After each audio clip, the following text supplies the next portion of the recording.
Ladies and gentlemen, good morning and welcome to continued live coverage from the Imperial Hotel in Blackpool of the 2019 World 8-Ball Pool Championships. Next up, the two men's semi-finals. Please welcome our two referees, George Bradbury and Richard Rhodes.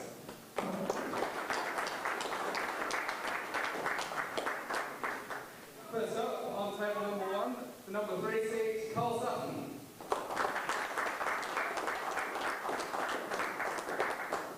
And his opponent, defending champion and number 1 seed, Mick.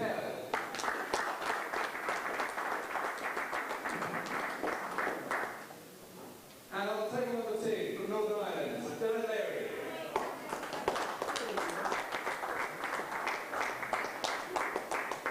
And his opponent, the one qualifier remaining in the tournament, Don Cooney.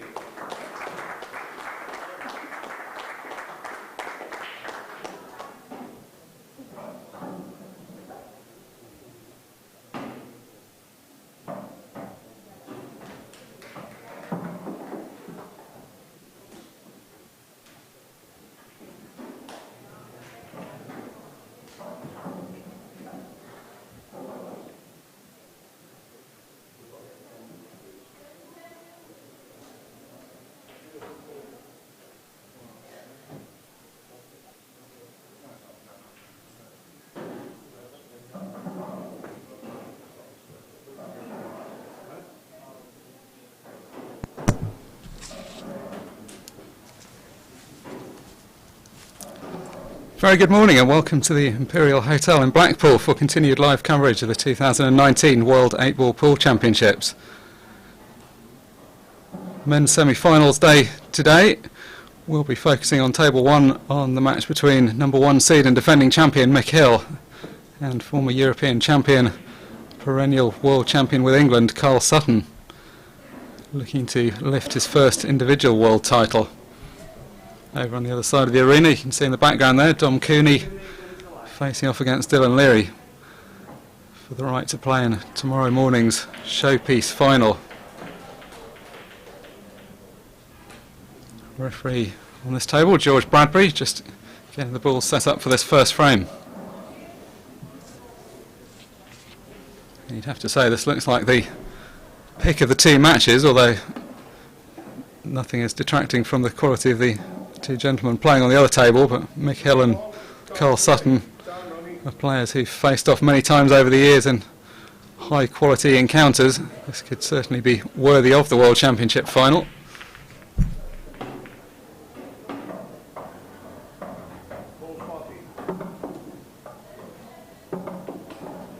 It's Karl Sutton who's won the lag, and that's a pretty decent break for the first frame.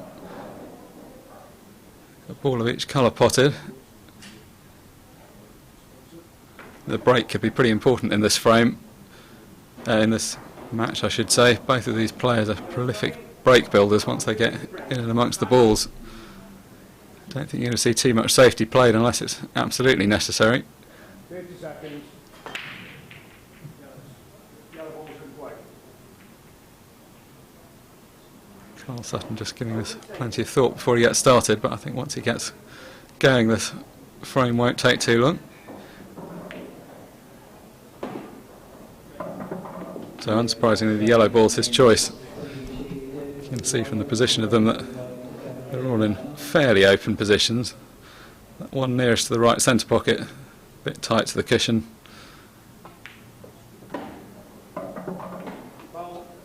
Wow, that's an uncharacteristic error.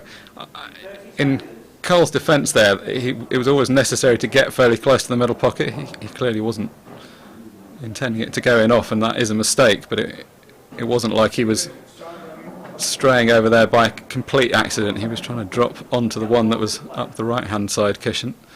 Just slightly overcooked that shot. Likely to prove pretty costly there against a player of Mick's calibre. The ball's already in decent positions, and the added bonus of having the extra visit in hand after that in-off. Mick Hill has absolutely owned this championships for the last few years. He's not been playing as much, by his own admission, in the last few years as he did. Well, I was going to say in his heyday. I think we're probably still in his heyday, but when he was first around and playing in everything and playing in the team competition as well, he was playing a lot more pool. He's now in the fortunate position that he can pick and choose his events a bit more. Hasn't been playing quite so much, but every time he's turned up to this World Championships in the last few years, he's been the favourite on paper, and he's absolutely justified that billing. Multiple world champion already. Always turns up looking like he's expecting to add to his list of trophies. You just see from his demeanour around the table, not that this was a particularly difficult clearance from the position he was in, but just looks very confident. The way he addresses the table, you're not really thinking there's any chance he's going to miss when he turns up in this kind of position. So slightly careless mistake from Karl Sutton gifted this opportunity. Mick Hill, the number 1 seed, now leads by 1 frame to 0.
If you're just joining us, you're watching live coverage of the semi-finals of the men's competition in the 2019 World 8-Ball Pool Championships. I'm Mark Shepherd and I'll be bringing you commentary throughout this hopefully enthralling match between Mick Hill and Karl Sutton, the number 1 and 3 seeds respectively. Rare dry break from Mick Hill at his first time of asking. Normally very prolific off the break. You can see how well the balls have split up. Had a ball been potted, I'm sure he would have fancied his opportunity, but as it is, it's Karl Sutton in first. A few of the England men's team looking on in the background. Manager Steve Mills on the right. Shane Thompson, Dave Fernandez alongside him.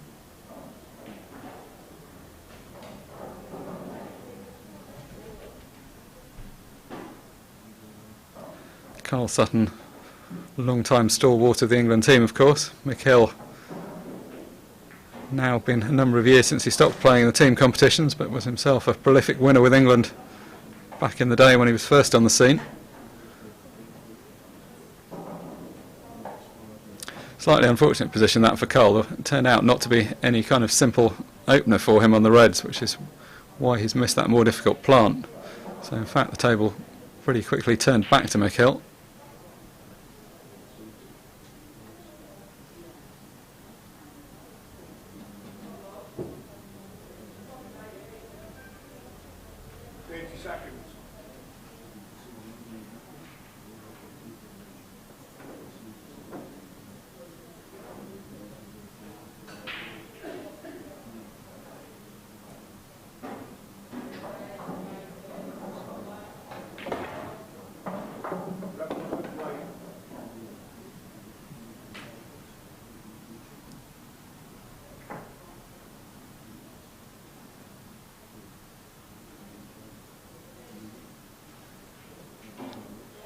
It's another very presentable opportunity, this, for Mick. All the balls in open play. That one nearest the right centre will go.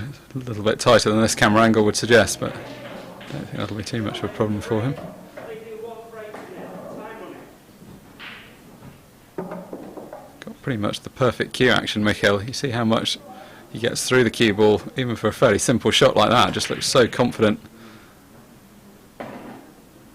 Sometimes the problem can be when you're playing on fast tournament tables that players start trying to play too gently and lose their cue action slightly. They're just not striking the ball in a positive enough way. It's never a problem that Mick can be accused of.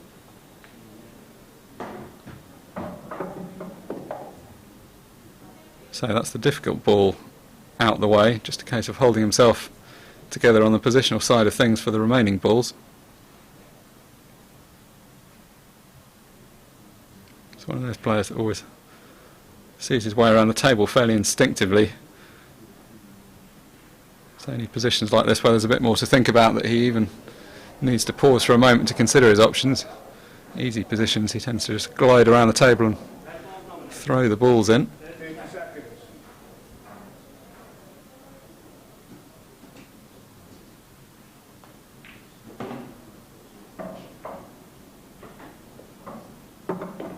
Well, that could have been better. It could also have been worse as it happens. He got quite close to that red in the end and could easily have ended up stuck on it, which would have been a really bad outcome. Can still pot the ball, it's just a bit more delicate than it would have been.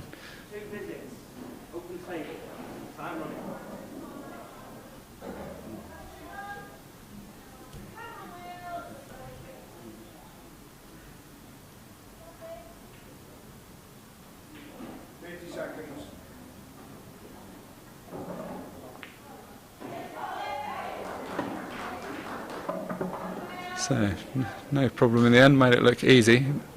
Slightly difficult to pick out the angle sometimes with those ones where you're very close to the ball. Nothing particularly difficult about the shot as such, but easy to misjudge.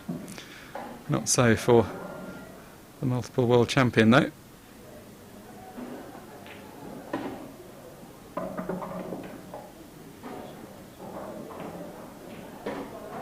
Got to imagine that this is going to be a pretty quick final. Semi-final I should say. The players vie for a place in tomorrow's final. Tomorrow's final scheduled for 1 o'clock. Men's and ladies' individual finals will be taking place in parallel at that time, with the new format that we've adopted for the last couple of years of having 2 tables in the streamed arena.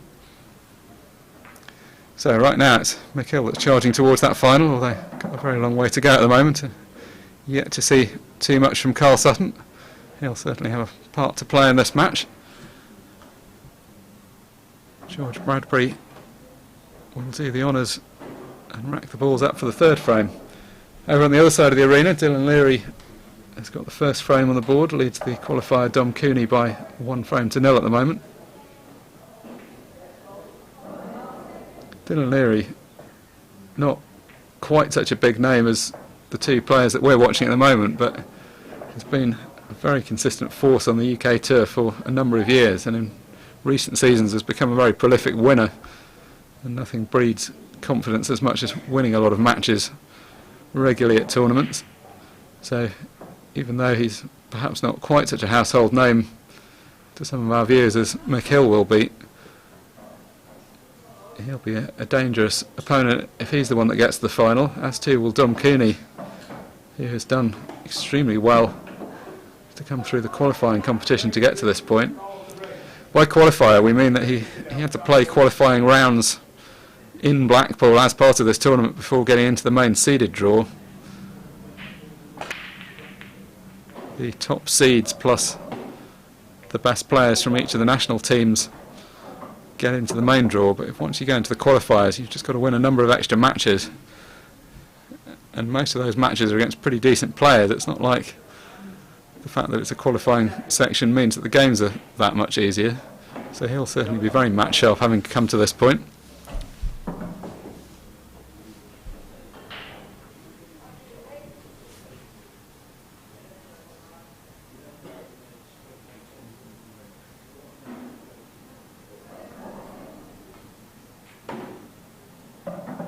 seconds.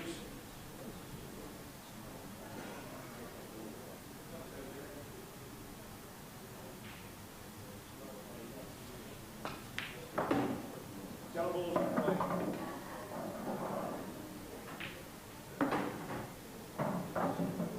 Good opportunity this for Karl. Obviously be keen to get the first frame on the board. I don't think he's a player that matters quite so much. He's been out in this arena so much and is such an experienced match player that I don't think he'll be too worried what the scoreline is. But the reality of playing Mick Hill is if you don't get him under some pressure early on, you just get yourself into a whole world of pain, because he just tends to get more and more confident as he goes through the match.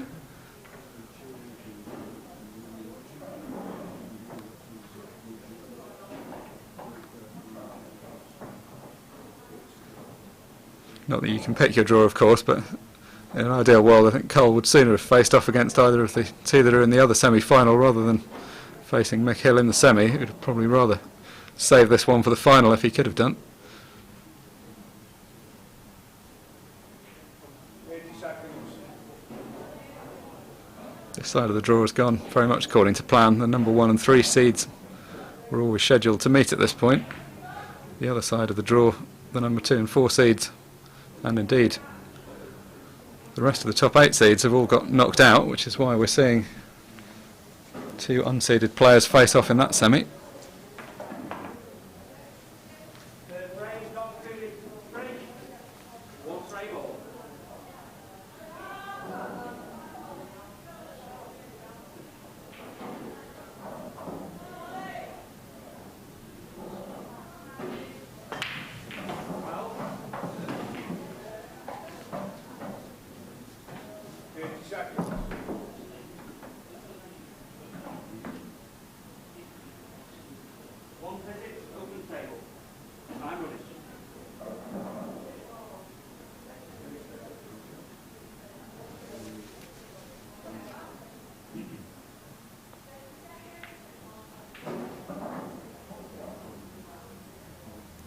Well, he's done pretty well to manufacture that shot. You've got to say, when you're looking at the table from that position, you're not thinking it's going to be that easy to get that ball squeezed over the corner pocket. And that's been a pretty important thing to get right, because the rest of the yellows were previously in quite open positions, but that's helped to slow Karl down a bit.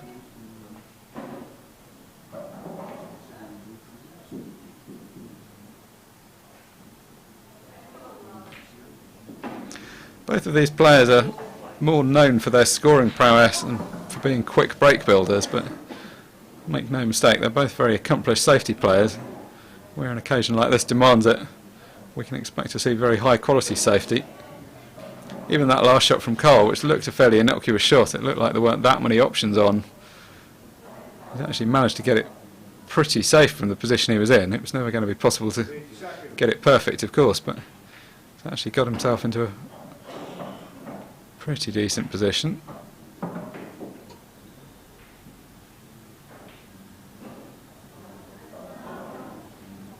Both players have got their balls in kind of okay spots, but just with 1 or 2 complications. The yellows are basically quite nice, but there's just this one tied up on the top right hand area of the table.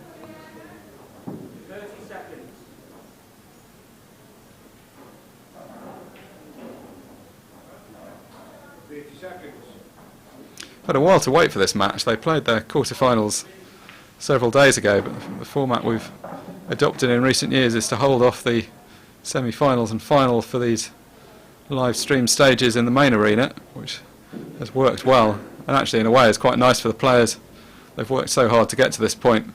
When you just play one match after another, you don't really get much chance to celebrate your victories up until then. They've both had a chance to reflect on beating some decent players to get to this point, and a few days to look forward to this match. In between, Karl Sutton's been playing a bit more pool because he's still been playing in the team competition for England. Mick Hill stayed around the venue all week but hasn't been playing in the team competition. Don't think a lack of match sharpness is something he can very often be accused of, though. Even if he hasn't played so much, he always looks pretty good from the get-go in most matches.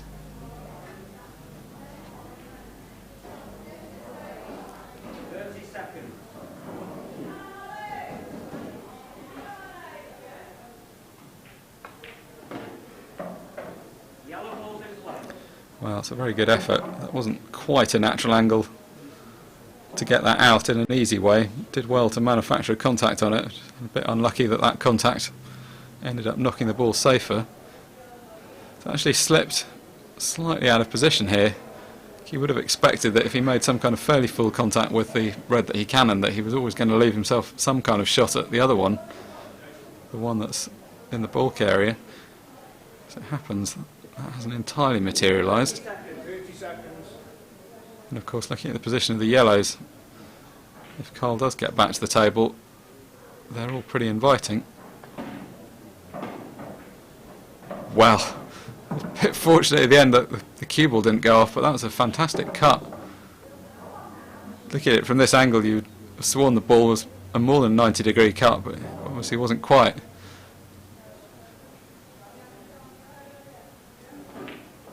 The fact that the cue ball hit the jaw of the pocket with such pace was actually the only thing that kept it out. If it had been rolling more slowly towards the pocket, it would have dropped for certain. But not too bad an outcome.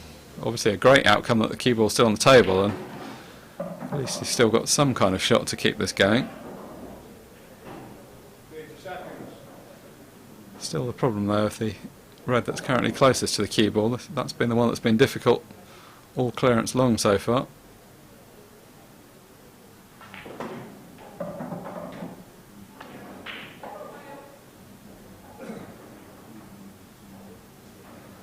Well, flirting with danger again and almost going in off. That's not turned out so well that time though. It's asking a lot to cut that ball across the table, and in fact ended up overcutting it in the end, which barely looked possible from where he was. We see Ben Flack just in the background of shot coming into the arena. Another multiple world champion with the England team. 30 seconds. We see Dom Cooney playing his shot on the other table. He's currently tied at 1 apiece with Dylan Leary. And having deposited that black, he's now gone ahead for the first time in that match.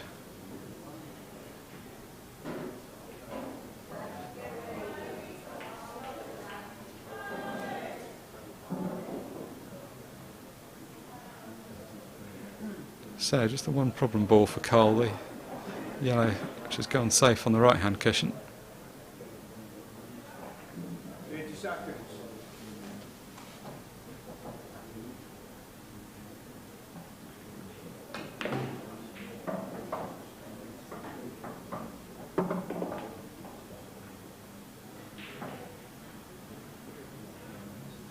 So still got options. He's got a couple of easy pots and then the one that's going to be a bit more challenging on the right hand side. Shouldn't really present too much of a problem. There's quite a few things you could do with it. You can play it as a double, you can play it up the line, or you can play to move it.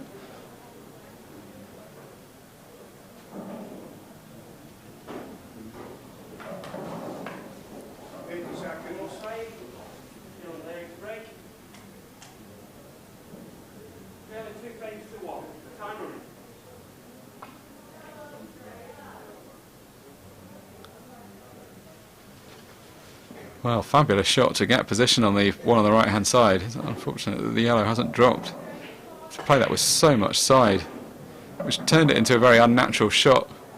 Playing it with the wrong side really to make the pot easy, it just made the shot a lot harder. But as you can see, had that yellow dropped, he'd have been in prime position to clear up. Unfortunately, nearly in the pocket is not the same as in the pocket though in pool. In fact, can be a fair world of difference between those two positions. Not easy though for Mick. These reds are in a kind of awkward spot. 30 seconds. Yellow ball's nominated.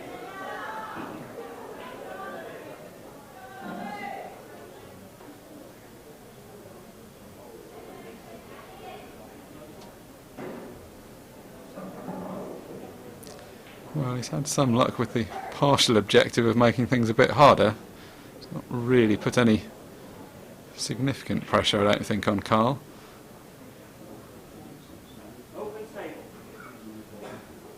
It's all going to be about the black here. The other balls, it's easy enough to see where they go.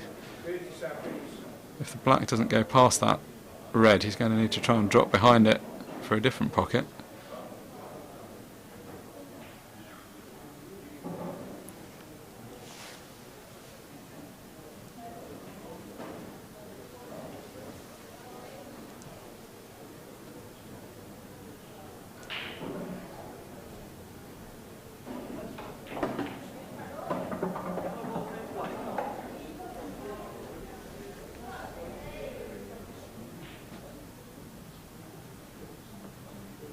So the one down the right hand side cushion first. Just got to be a little bit careful with this. You just got to be careful not to brush them into the cushion as you go down. Hit absolutely perfectly. You could not strike the ball better than that. So we'll find out now what his plans are for the black. It's fairly straight on this yellow, so if the black doesn't go past the red, it's not going to be very easy to get a position. I assume it does from the way he's played.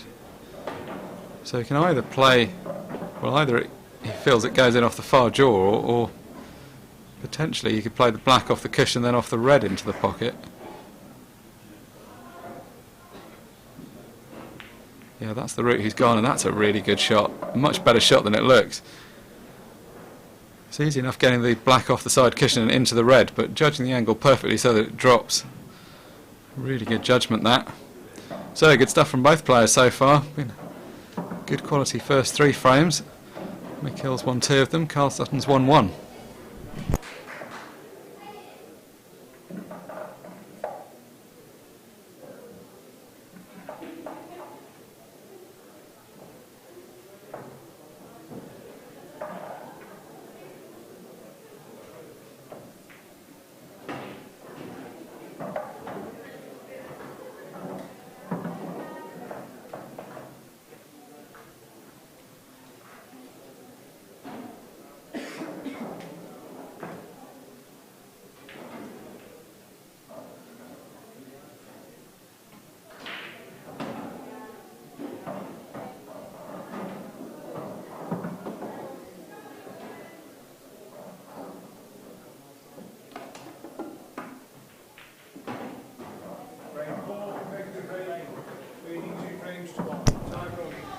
Mick Hill went to break off in frame number 4, currently leading by a single frame.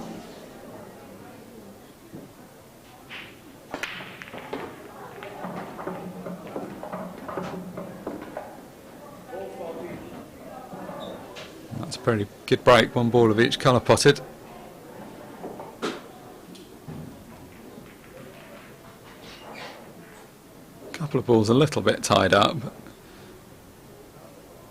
It looks like it should be a fairly attacking frame, this. Best of 19 this match, so the first man to 10 goes through to tomorrow's final. Against players of a lesser standard, a best of 19 can take quite a while to complete, but I think for these 2 players this is likely to be over and done with fairly rapidly.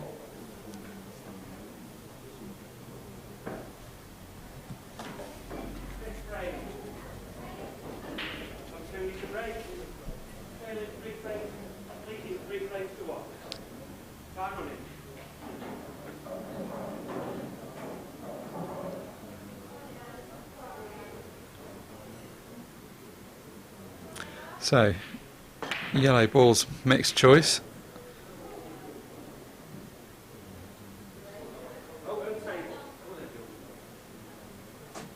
You're always happy to be back at the table once your opponent's broken like that and split things up quite well. Karl may have thought he wasn't going to get a shot in this frame. It's not the best opening shot that he's been left with, but at least he's got some opportunity. 30 seconds.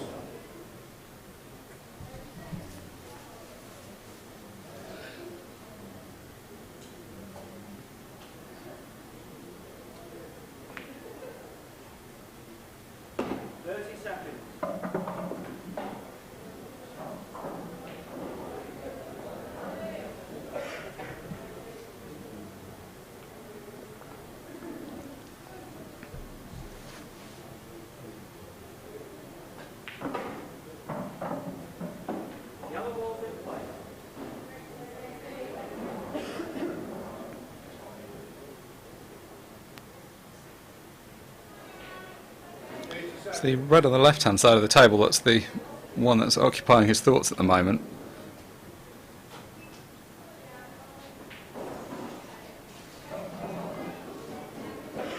If there were some other balls over that side of the table, it would be relatively easy to cannon it out. The difficulty is mainly that there aren't too many ways to get over that side.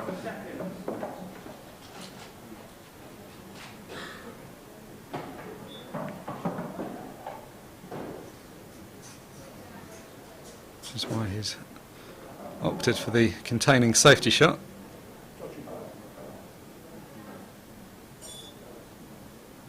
It's a pretty good option, that when you get your opponent completely stuck to one of their balls, regardless of whether or not it's literally a touching ball. It just makes their options very limited.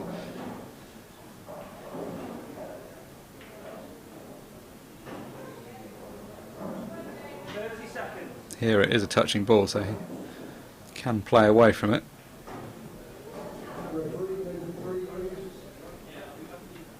The good thing from Mick's perspective about it being a touching ball was that he had the option to move the red, because he was touching his own yellow. He's deemed as playing that ball already, so he was able to effectively play Karl's red into a safe position.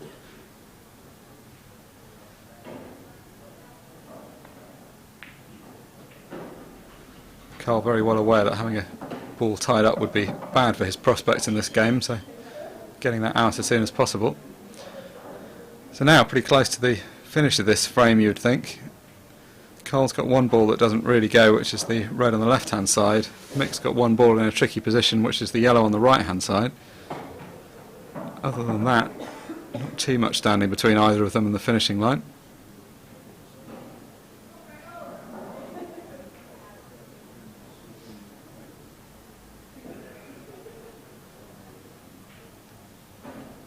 These two players are a very good example of playing the right shot.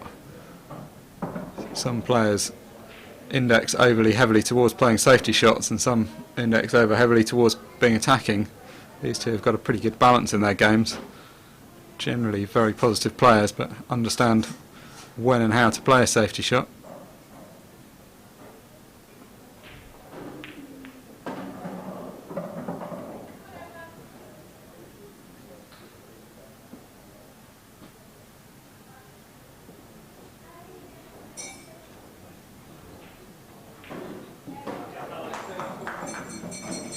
Mick's on what is arguably his most difficult ball, which is the one on the right hand side, which he could pot long to the top right hand corner. Still going to have the problem of the yellow that's tied up near the red on the left though. Although that yellow does pot, it'd have to be this side of it, and that's not going to be very easily achieved from where the balls are.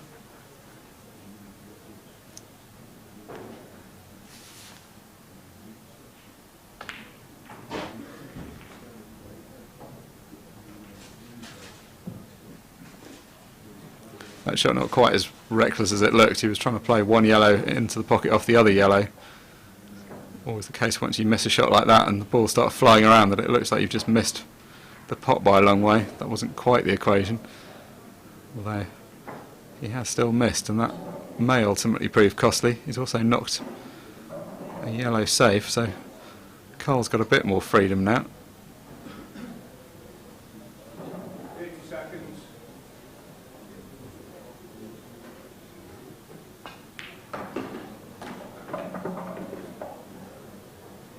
That's a pretty good angle to get into the red that's tied up on the left. Could maybe have done with a shade more angle, but he's now got options at least. A few minutes ago I said that the difficulty was going to be that there was no real route to the yellow that was tied up next to the red, but now Karl's managed to get another red over that side as well. That helps the cause enormously. The reason he's giving this plenty of thought is that even if he can cannon into that cluster, the natural tendency of most contacts on that red will be to knock the red towards the side cushion or to knock it safe in some way, so that's the bit that he's got to legislate against. It's a pretty acceptable outcome.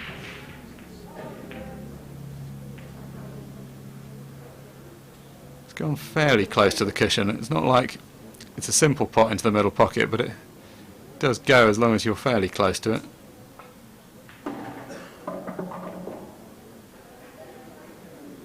And that constitutes pretty much the perfect position to be playing this shot from. Hasn't got to do too much with the white, you can just run the white on and off the left hand side. Kishan naturally have reasonable position on the black. 30 seconds.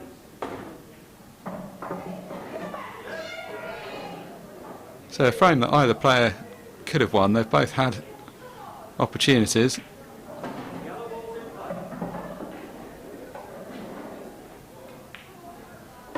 Ultimately it's Karl that seizes his opportunity though. Score's tied at 2 frames apiece.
Karl to break. 2 frames all. Time running.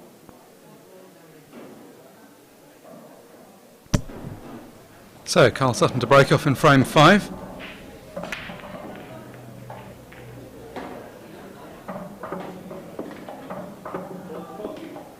Red and yellow balls potted, so his option of how to continue from here.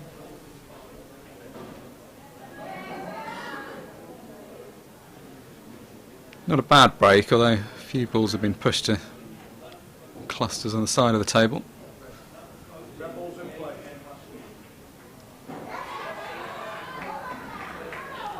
Break really is a key deciding factor.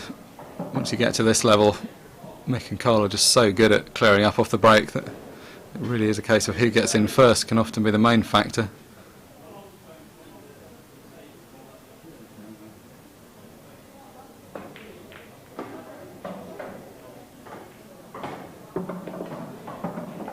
That's a good opening shot on a number of levels. Good clean pot and pretty ideal cannon. He's now got the reds really nicely open.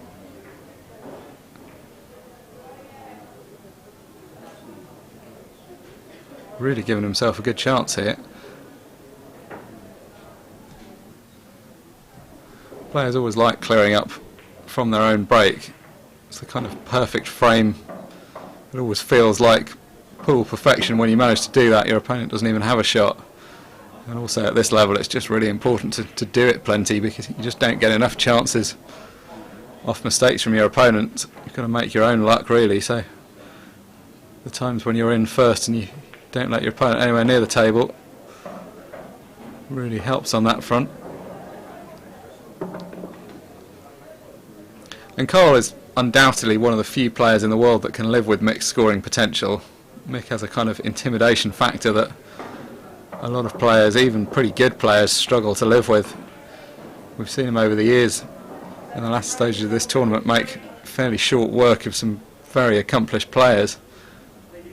Don't think Karl's really going to be that fazed by this occasion though. He's been around long enough now and won enough stuff that he knows how to deal with the pressure of this situation, and he also has a pretty high degree of self-belief. He's ultimately just a very accomplished player. Knows what he can do, and the fact that Mick might come out with some flamboyant clearances in the course of this match isn't going to trouble him too much.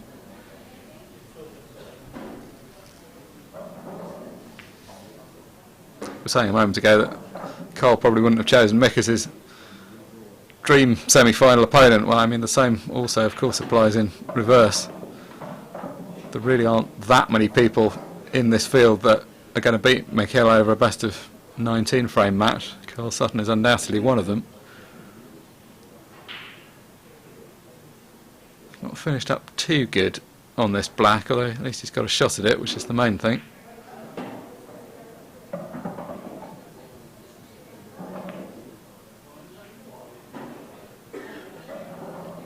Always difficult, that. Always looked like that was the likely outcome of that he was going to catch it thick. Sounds silly to say because you know it's a thin shot, so of course you're trying to hit it as thin as possible, but that kind of shot people naturally miss on the thick side more often.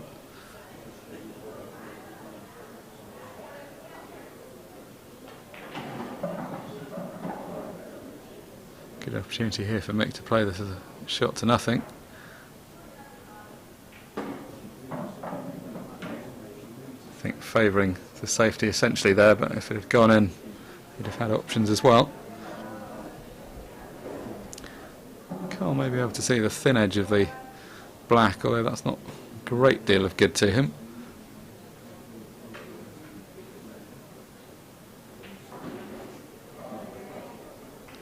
This is one of these positions really where anything other than potting the black isn't going to be a great outcome. Seems fairly likely that he's going to leave some kind of shot on at a yellow if the black doesn't go in.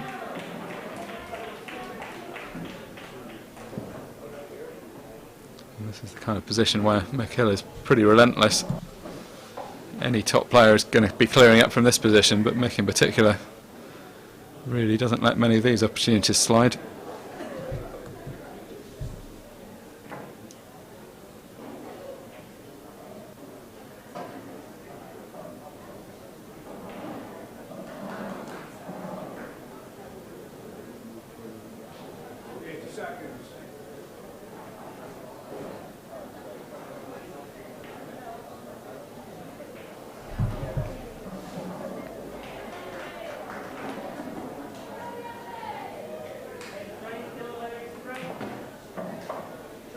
All pool players love these positions, not just because they're easy, but they're just kind of nice, clean positions where your opponent hasn't got any balls on the table. There's just nothing in the way. All the balls are yours. You're going to have to put all of them to clear the frame. There's just a simplicity about the whole thing. A kind of practice routine. If you're just practicing for fun and just want to get your arm going, just stick all of one set of balls on the table and clear them up is always a fun way to get going. To get gifted that kind of opportunity in a match is a particular bonus.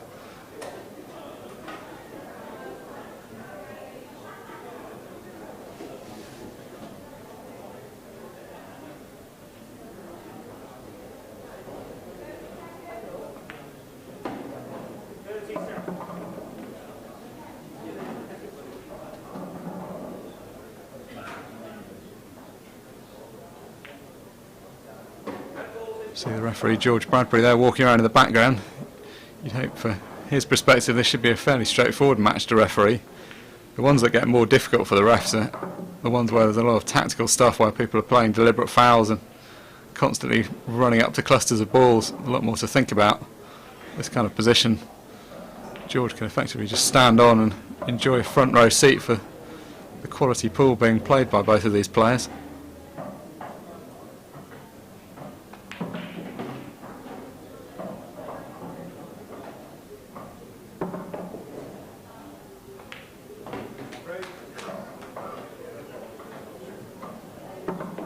So, an easy clearance made to look every bit as easy as it was by Mick Hill. He now goes ahead by the odd frame. Of course, you need to get some Sutton by 3 frames to 2. So we switch over to the other table. Two immediate observations that will catch one's eye. That the qualifier Dom Cooney holds a 3-frame lead. Also, the fact that these players have got through 7 frames of pool already. From the English Pool Association. It's not very often you're going to find 2 people that play quicker than Karl Sutton and Mick Hill do. George Harwood, who's been around forever. Been getting through their game at a decent rate, but these two have already managed to get 7 frames in the books in Perky or Mike Perkins. A great deal more than half an hour. The top table.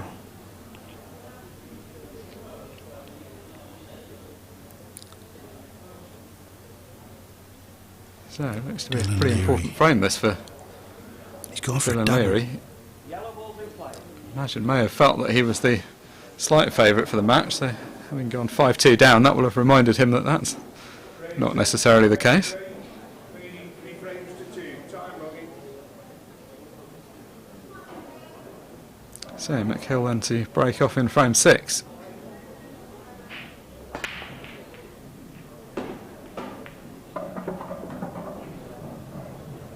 Not sure those balls were quite racked perfectly. The balls around the black didn't seem to move very much. No reflection on the referee. It's just sometimes very difficult. You can see how shiny this cloth is. Very new, fast tournament cloth. You can see from the fact there are finger marks on the table already after 5 frames of play. Just how anything, any chalk, any finger marks, any moisture on the table can affect things. Sometimes it can make the balls hard to get touching when you're racking them up. Still no great problem. Mick had still potted a ball off the break, so that was the main thing achieved. Potted a yellow off the break, elected to go with reds for obvious reasons.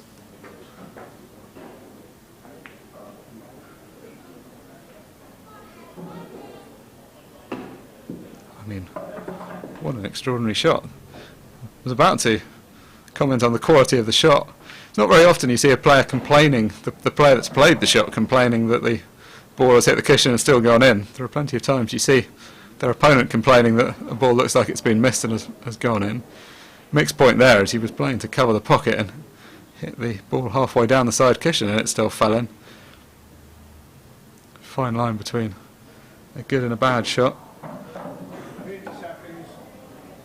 I was about to compliment Mick on how well he'd struck that shot. It looked like he'd hit it absolutely perfectly. It was a little bit unfortunate in the end that it should fall in. Although, clearly there is a view that he's good enough to clear up from this position anyway, so could just go with the attacking option.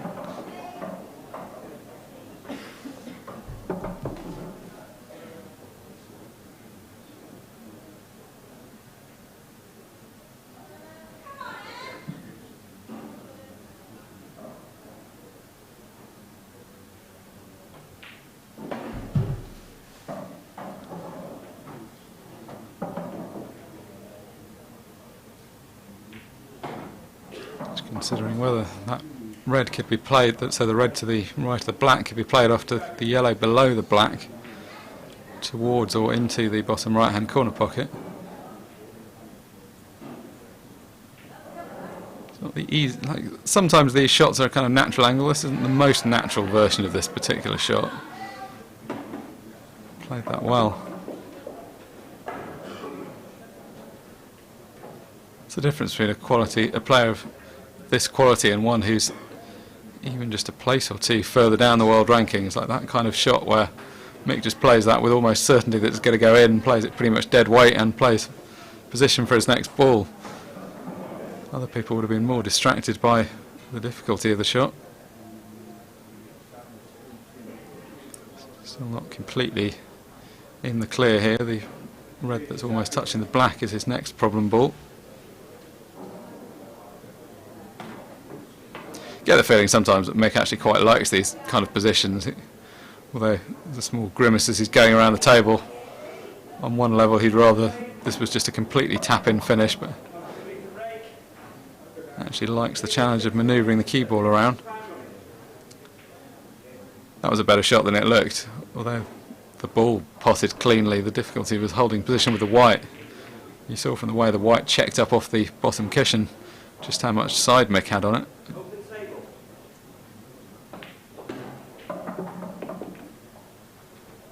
Really can't strike the ball much better than this. Just getting the perfect reaction on the white ball every time. The key to that, of course, is cueing through the ball. What you never want to do in any kind of ball sport is being kind of smashing at the ball. It's the cueing through it and naturally getting the speed onto it that's the important thing. So, slightly more difficult clearance that time, but again, made to look fairly easy. Mick Hill now ahead by 2 frames. He leads Karl Sutton 4-2.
7, Karl trailing 4 frames. Karl Sutton then to break in frame 7, having watched his opponent notch up a couple of frames in fairly quick succession.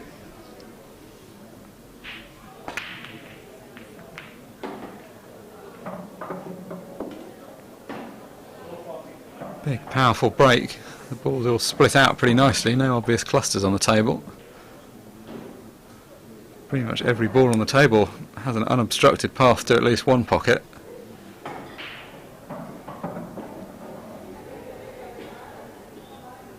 No real likelihood of a great deal of safety in this frame, you would feel.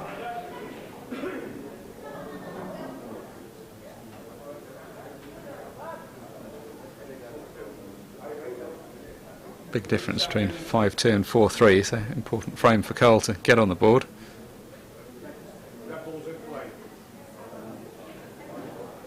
Won't be many times in the season when the players play a match as long as this. Best of 19 frame match is a luxury, really.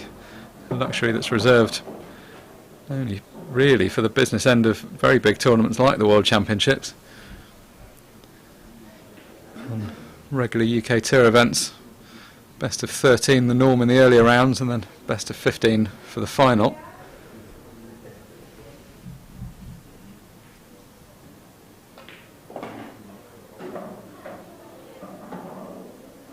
As I was saying earlier, a best of 19 frame match can feel pretty long for anything other than the top players, but really the way these two play, you can so easily see one player knock off 2, 3, 4 frames in a quick run without the other one having very much of a chance. And it's nice actually to see the longer frame matches because it gives a bit more narrative to the match. Sometimes if you're only playing a best of 5, best of 7, it just happens so quickly that if one player gets behind there's no real chance for much of a comeback. Matches like this you see a bit more of a momentum shift. One player can go ahead, the other player can catch up. Slightly deeper structure to the match.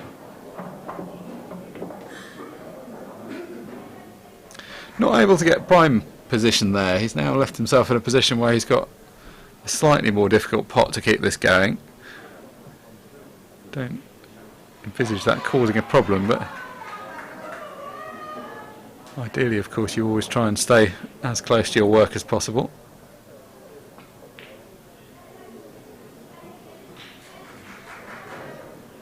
And that was always the problem, although you don't really expect a player to miss from that position. It was a missable shot, that one. It was the first missable shot of the clearance.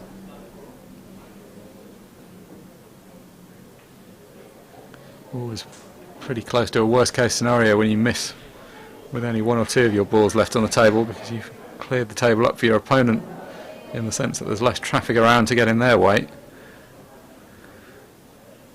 But also, as it happens, landed Mick Hill on the most difficult of the balls remaining on the table, so if he wishes to, he has the luxury of being able to remove this one first.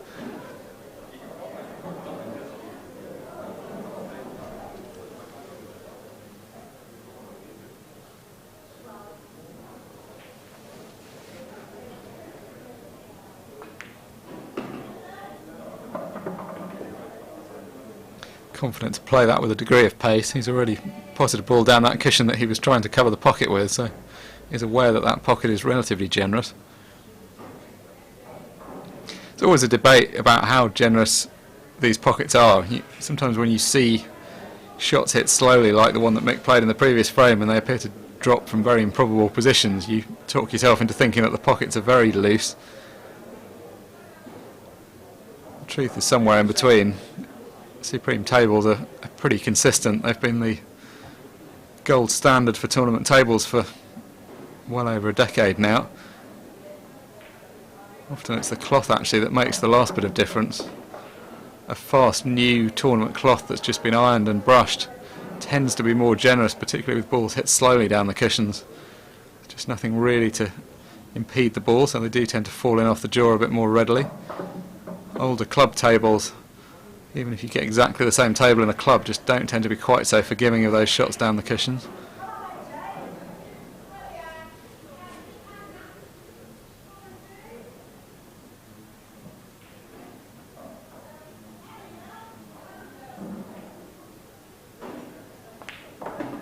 Up until last year, it was the practice to play the latter streamed or televised stages of this tournament on a slightly bigger table. It was played on an 8-foot Supreme table.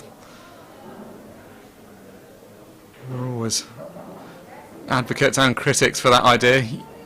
There were good reasons why it was played on a bigger table, and in some way it presented a bigger challenge to the players. I think we've reached what is probably ultimately the more logical position now of playing the entire tournament on the same size table.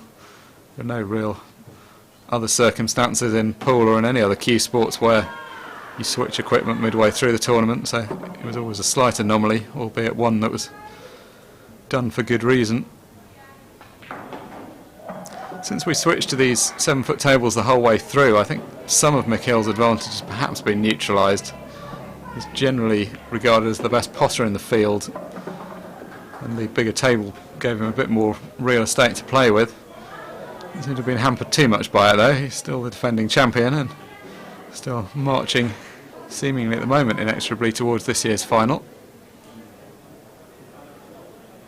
A fairly straightforward opportunity ultimately that he was offered at the end of that frame, but you've still got to pot the balls, and he did absolutely what he needed to there. So as the referee racks the balls up, it's Mick Hill that leads Karl Sutton by 5 frames to 2.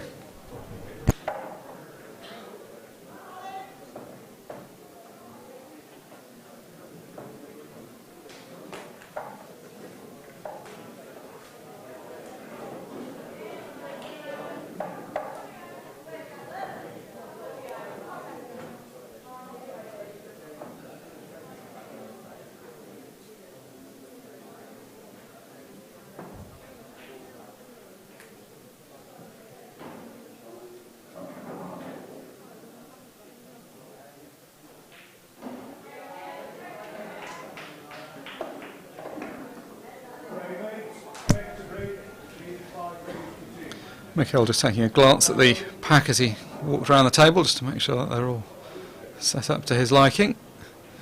And we agreed that they are, and that will get us underway in frame 8. Well, the cue ball tracking towards that corner pocket wasn't kicked by anything, that was just a mistake by Mick.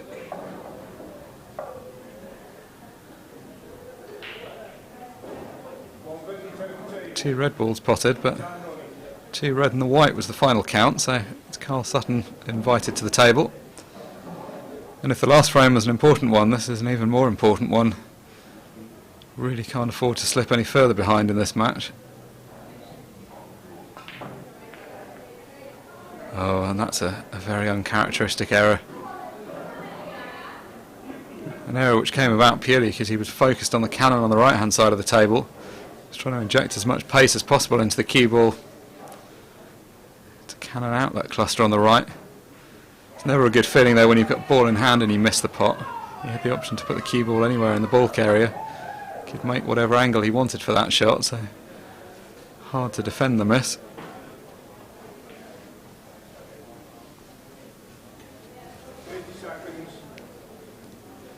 Just starting to feel now that Mick is getting the upper hand in this match. In the early going, Karl was holding his own. He's not really made too many mistakes, it's just, as you could have imagined, he just wasn't going to get that many chances, and he certainly doesn't want to be throwing away chances like the one he's just had.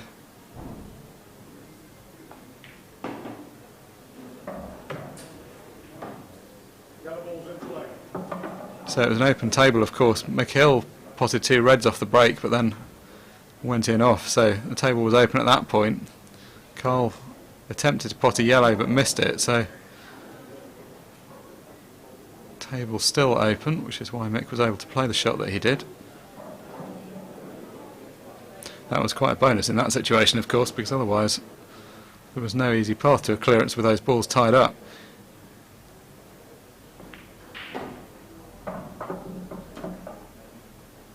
So, just a nervous look. Is he on the yellow down the right hand side? Looks like it's going to be very tight if he is. Well, you can see from above, he can see most of the yellow, but I think he just, well, not sure he can quite see enough to pot it. Probably could if he applied a little bit of side to the cue ball, but it wouldn't really be that desirable to be playing that shot with side because you're not going to be able to get position if he does that. So if he's on this one to the left corner, that won't matter anyway.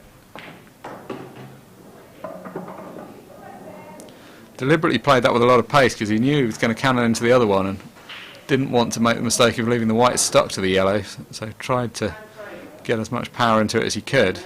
There was a limit there to how much he could get in. He's normally very good with these plants. They're nowhere near as easy as they look, but players of this quality just play them as though the ball's hanging over the pocket.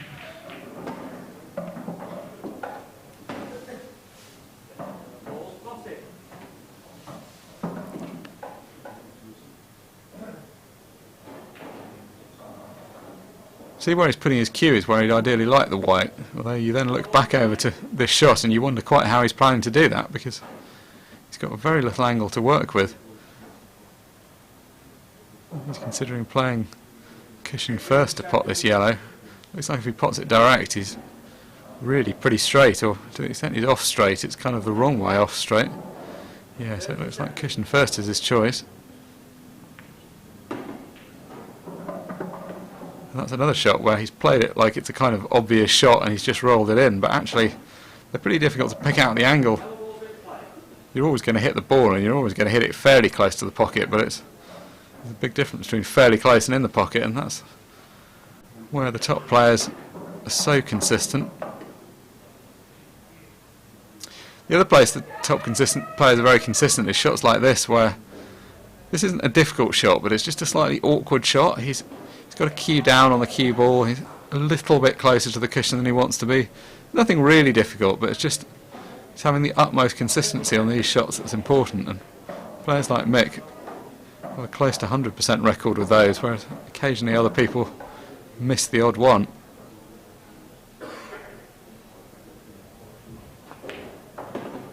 He's had a couple of fairly easy clearances in this match, but that did not fall into that category. There was quite a lot to think about to manufacture some quite unusual shots in places in that clearance.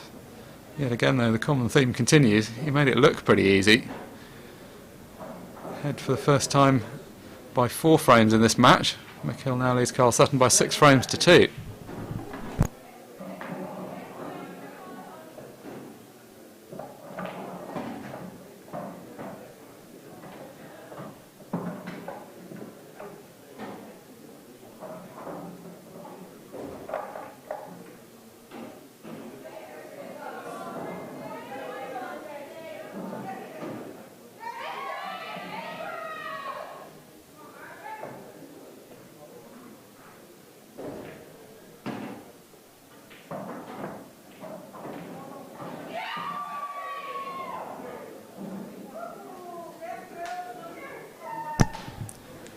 If you're just joining us, you're watching live coverage from the Imperial Hotel in Blackpool of the World 8-Ball Pool Championships.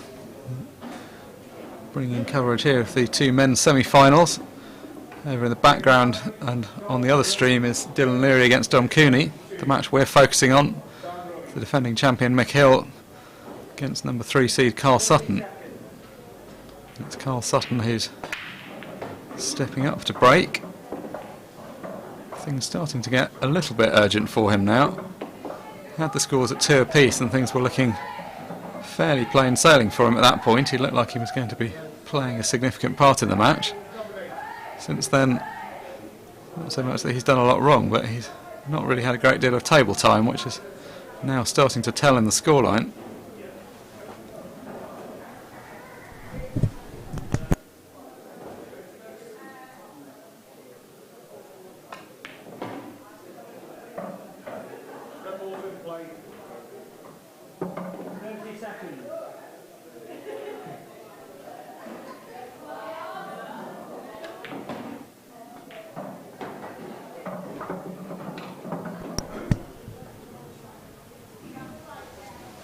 So the mid-session interval will be coming up after this frame. Break after 9 frames in a best of 19 match traditionally. Don't actually play that many matches in the course of the season where it's commonplace to have an interval. Players generally free to take a comfort break between frames as required, but just be a slightly extended break, I think, for this one. Players have the option. They may choose to take less of a break or not a break at all. We'll wait and see, but they have that option if they want it.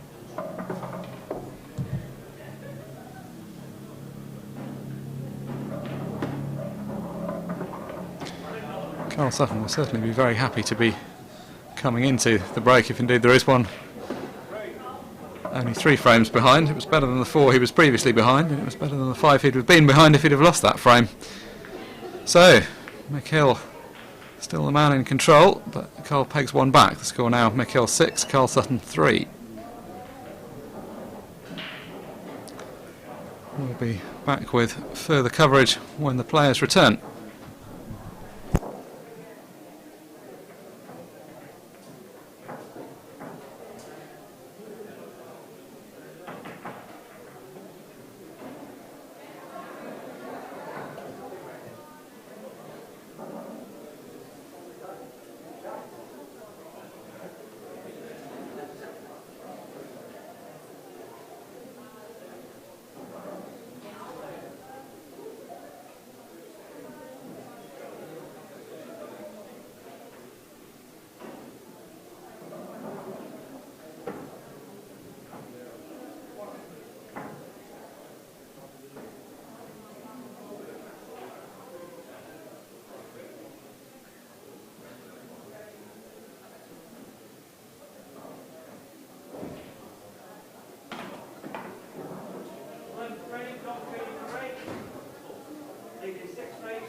So after a fairly brief intermission, the players happy just to have a very quick comfort break and then get back out and on the match. They're back in the arena. We're just waiting for the referee to rejoin them. In the meantime, you were watching coverage of the other semi-final, which is happening on the table on the other side of the arena, where Dom Cooney is currently leading Dylan Leary by 6 frames to 4. Pretty quick match, as I was commenting on a moment ago. Got 10 frames in. Pretty exciting times for both players. It will be a first world final for whichever of Dom Cooney and Dylan Leary make it through this match.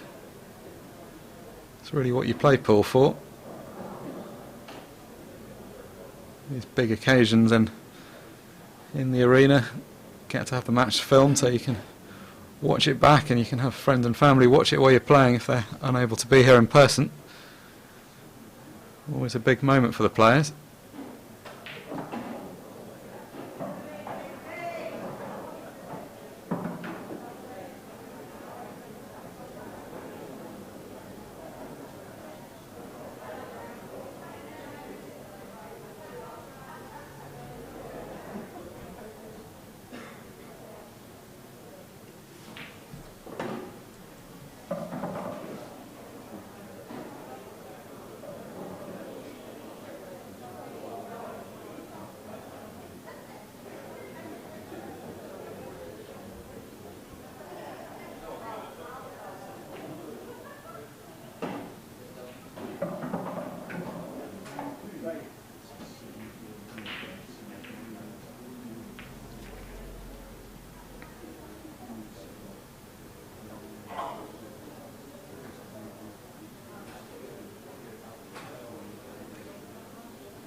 People starting to drift into the arena now from some of the outside tables.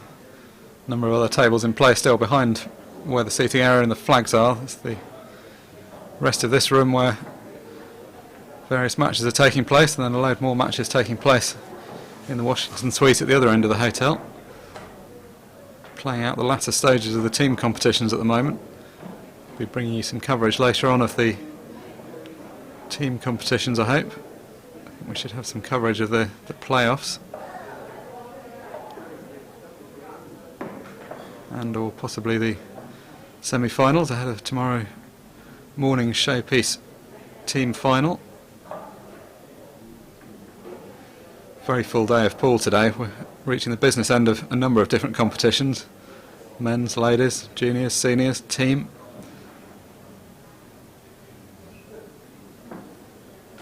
There's a lot of pool to be played and a lot of pool to be watched by everyone that's in the venue and by those of you that are able to join us on the coverage of this. So over on the other side of the arena you see Dylan Leary breaking off. He's currently trailing Dom Cooney by 4 frames to 7. Over on this side of the arena, Mick Hill breaking off, leading by 6 frames to 3.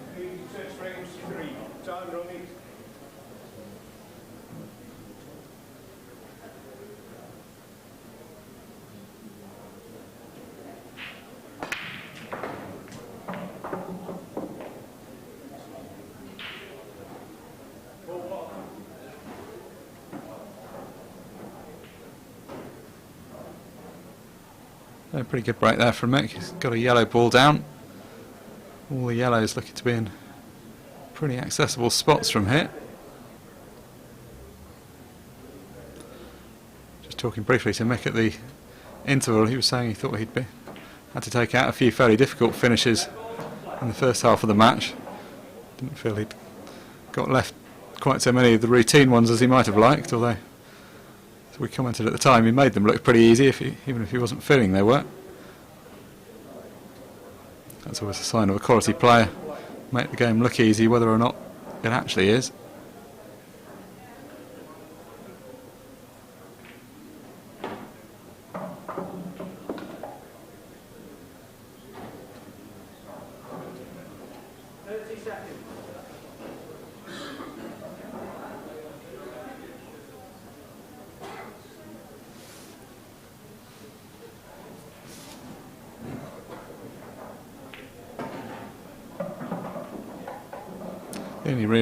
The only reason this isn't very easy is just the need for position. A couple of the balls just slightly covered the two sort of on the bottom right hand quadrant of the table.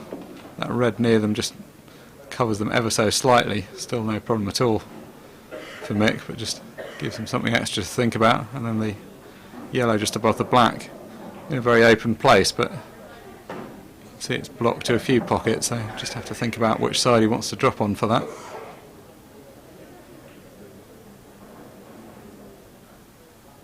Yeah, in fact it goes into the middle, so even easier. So very hard to imagine any problems from here. It's starting to look like it could be quite a long way back from 6 or 7 behind, or 7-3 behind for Karl Sutton.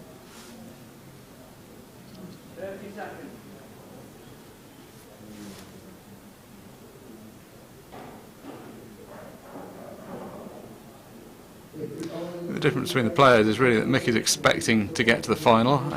He's certainly not arrogant about his talents in any way, and will realise the task ahead of him, but I think we'll sort of have a confidence that he's been in enough finals that it's a likely outcome that he'll be in another one. Karl, I think, knows full well he's very capable of getting there and very capable of winning it, but probably won't have quite that same level of expectation. Anytime you play Mick Hill, you'll be well aware of the size of the task that faces you. Not quite in perfect position here. Elected to play the cannon on that yellow, knowing there was a slight risk that you could slip out of position, and that's how it's finished. Still pot the yellow, but it's just where the white goes after that.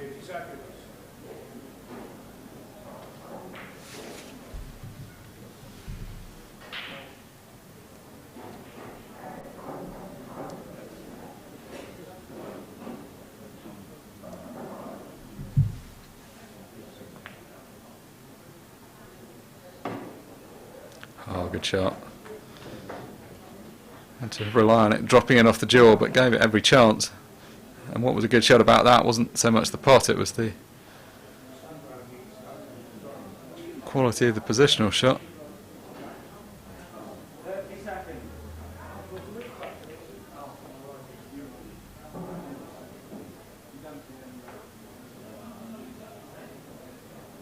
So just a slight disturbance. Mick just asking for the stopwatch to be stopped. He was just prevented from playing that shot for a moment.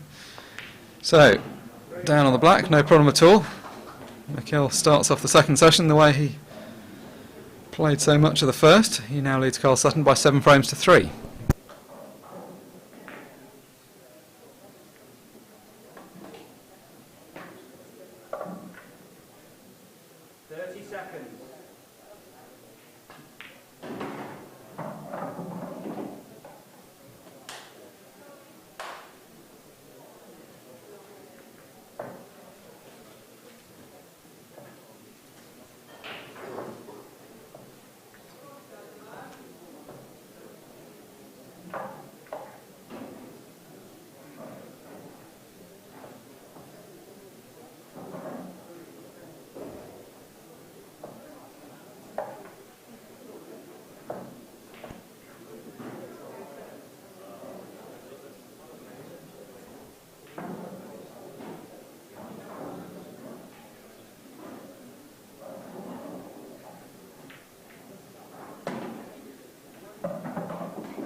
So an hour and a bit into the match, 10 frames in the books already. Karl Sutton stepping up to break here in frame number 11.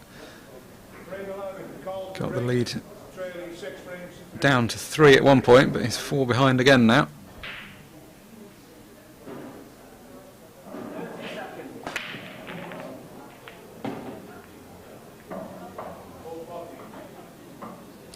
Nicely struck break, got plenty of power into the pack and kept good control of things. Red ball potted, and it's reds that you would think would be the better option here because of the one hanging over the pocket. Not an easy starter at first look though.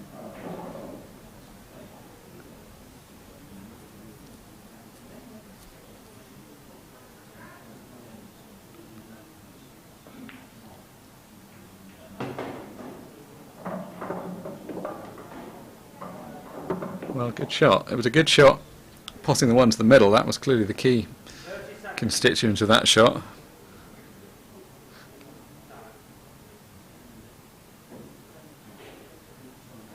Potting that one over the corner as well has sorted that issue out. That may not have been the easiest one to get back to, even though it was in a useful place over the pocket. It may not have been that easy to pot later on, so that's also got that nice and clear.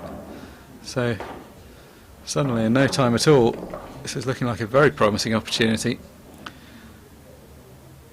And this is an important frame to win, and also an important way to win it. Not only does Karl want to get another one on the scoreboard, but the ability to do it quickly like this, avoid the messing around, just takes the stress out of the situation. Also keeps him in touching distance. 7-4, it's not ideal, but it's not as bad as it might be.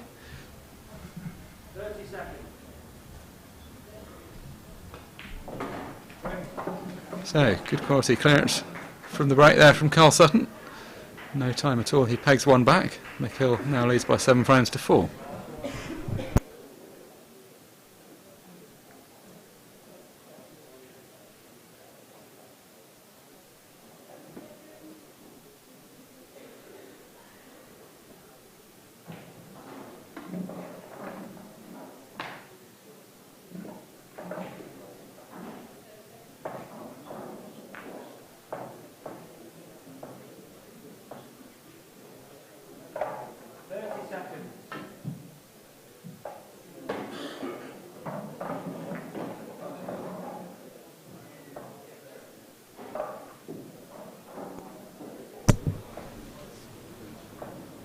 So in the two semi-finals that we're bringing you coverage of here, the score's 7-4 in both sides. Dom Cooney leads Dylan Leary by 7-4 over in the background. Over on this side, Mick Hill leading Karl Sutton by the same scoreline.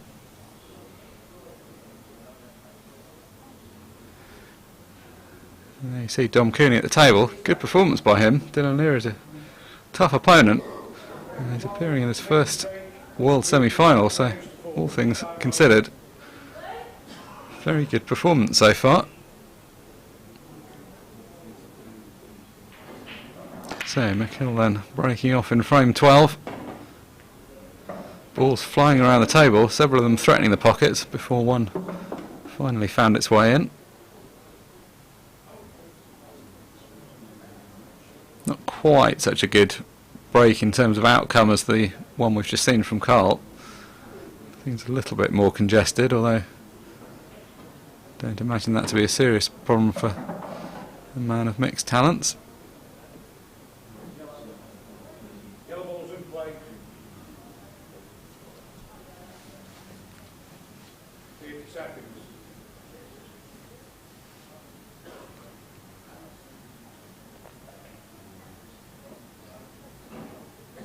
Different things matter to different players. Some players are all about the results, and some players enjoy the way they play as well, like to play with a bit of style.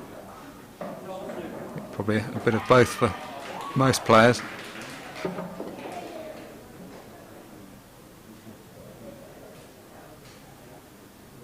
Whether or not he wants to do it, Mick always does play with a degree of style. Doesn't go for kind of outlandish finishes like some players. You feel constantly chasing finishes. Mick always seems to be in control of himself, but has been responsible for a large number of very difficult finishes in the latter stages of the World Championships over the years.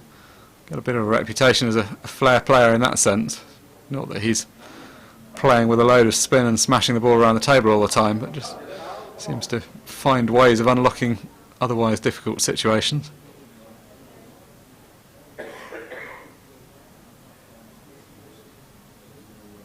30 seconds.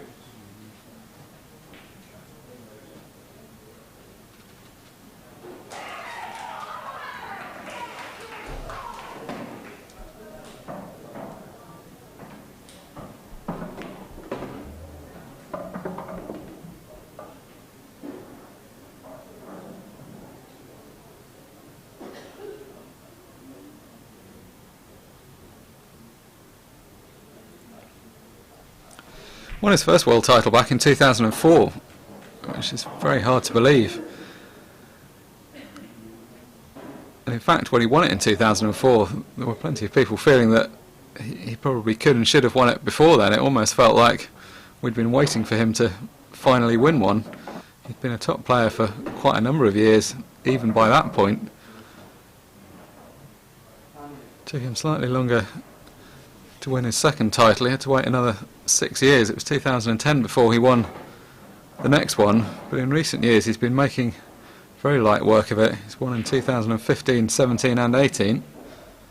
Just punctuated by Sean Chipperfield's win in 2016, which came at the expense of Karl Sutton. To date that's been Karl's only final, but he's been at the business end of the tournament pretty relentlessly for the last few years.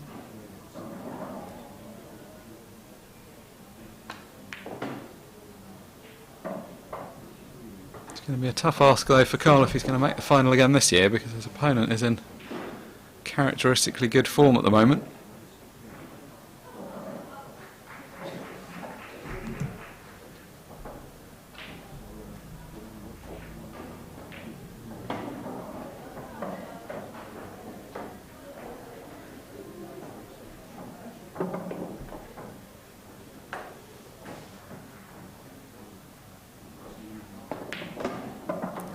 Good black to punctuate a good clearance. Mick Hill ahead by 4 frames again, this time edging closer and closer to the finishing line. He needs 10 frames to win it. He's got 8 of them already. He now leads Karl Sutton by 8 frames to 4.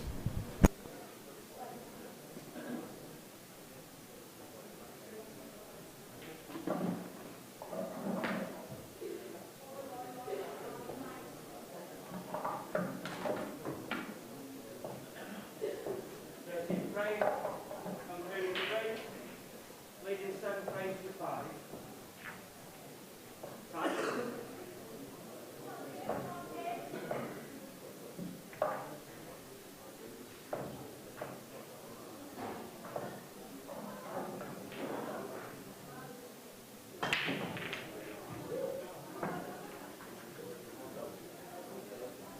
Open table.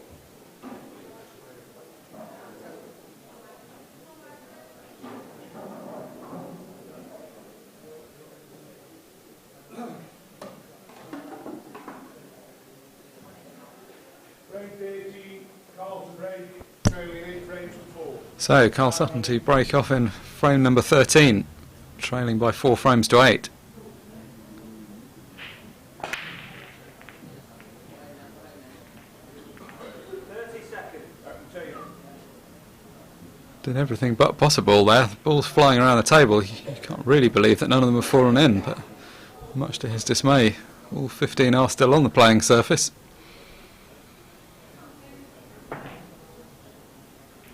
When we watch Mick play today, there seems to be a certain freedom about it, and the game is looking fairly easy, but let's not forget that he was actually taken to a deciding frame in his quarter-final match. Played almost a full week ago now.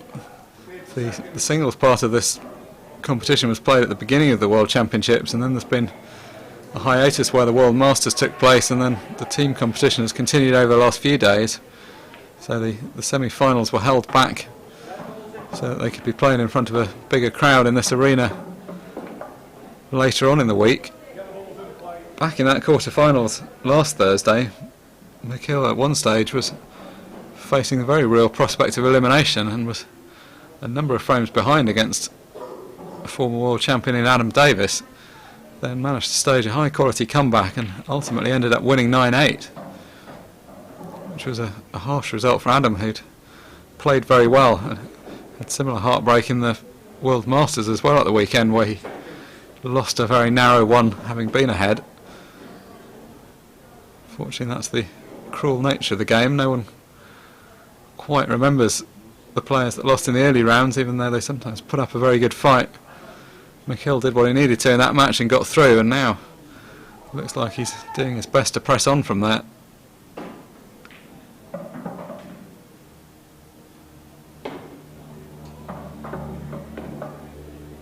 So this has the hallmarks of one of those clearances which isn't an entirely straightforward proposition, but which Mick currently seems to be finding his way around. Still got a couple of balls in tricky spots though, particularly the one closest to the baulk cushion.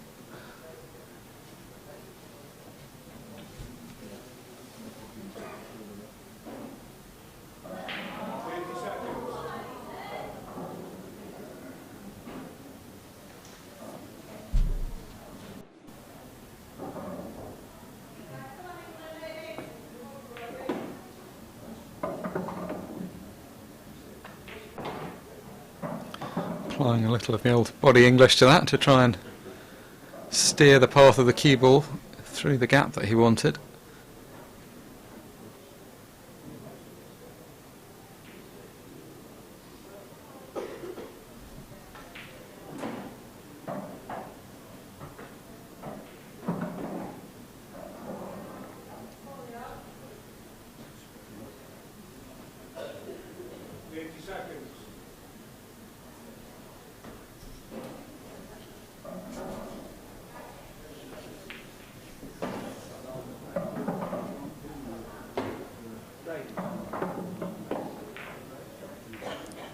Well, he's still batting. This is not looking terribly easy at the moment. I don't know if he's quite gone far enough with the cue ball here. The facial expression would suggest that he hasn't. He was trying to drop on the one on the left-hand side cushion nearest to the baulk line. Looks like he may have just covered that with the yellow that he's closest to. I'm not sure it's exactly a big pocket. There are times when having that red, if that red was just a bit nearer to the baulk cushion, the one that's he's currently pointing towards, it would make it a big pocket and would make the yellow easier. I think the red is just far enough away from the pocket that may not help that much. You may still play it off the red, but yeah, that was always the problem. It was just a bit too far forward. You needed a very specific contact on that to deposit the yellow into the pocket. So a bit of a lifeline for Karl, albeit not a completely gift-wrapped one at this stage.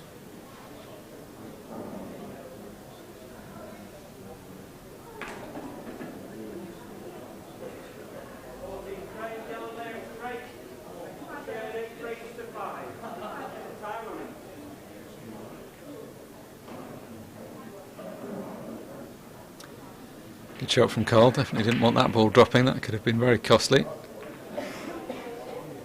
And just that little shot can really turn things around, because now suddenly we're in a position where Mick can't just clear up and his options are pretty limited.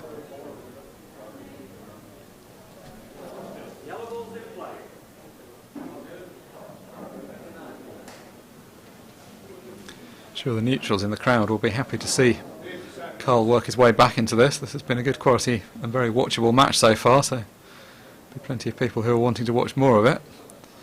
But Mick Hill's significant number of fans will of course be hoping that he gets the job done quickly.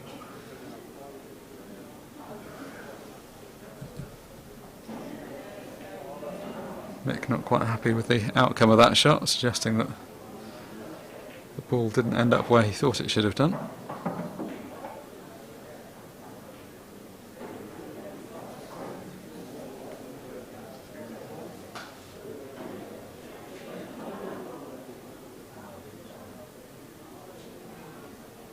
These times of tactical situations are the one time in pool where the 60-second shot clock can become a factor.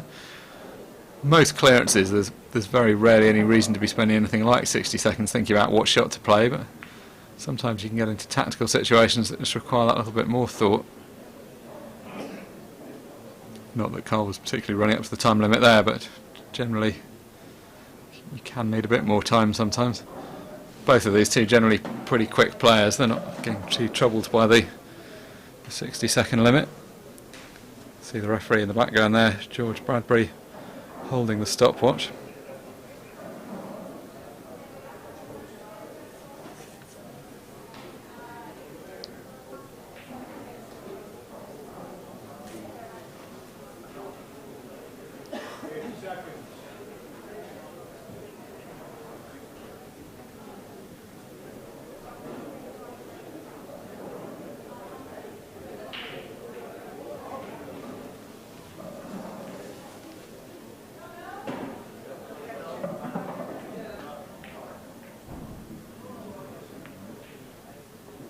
It's a pretty attacking shot that. Anytime you deliberately move that ball out like that, you know you're opening yourself up.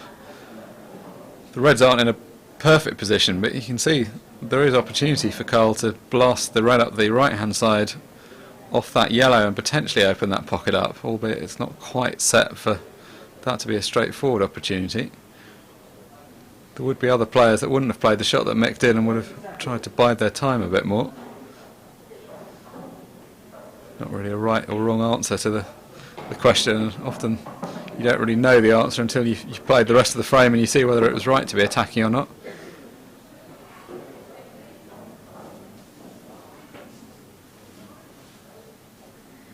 Certainly from a neutral perspective, most people will be happy to see Mick play that shot, because otherwise the frame could potentially have descended into a longer tactical battle.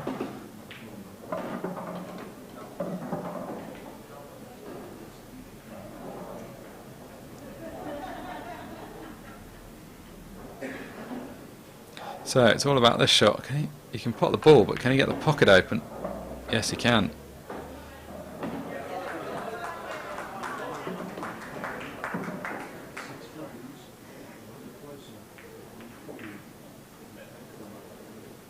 Good shot that from Karl. Don't know if you could have been sure that the yellow was going to get out of there. I think it was possible that the yellow might have got pushed into the reds, but either way the thing was just to play it firmly enough that the area got opened up. The one thing he didn't want was the yellow getting stuck up in that corner. Everything now pretty open. If he can get through to pot the red top right.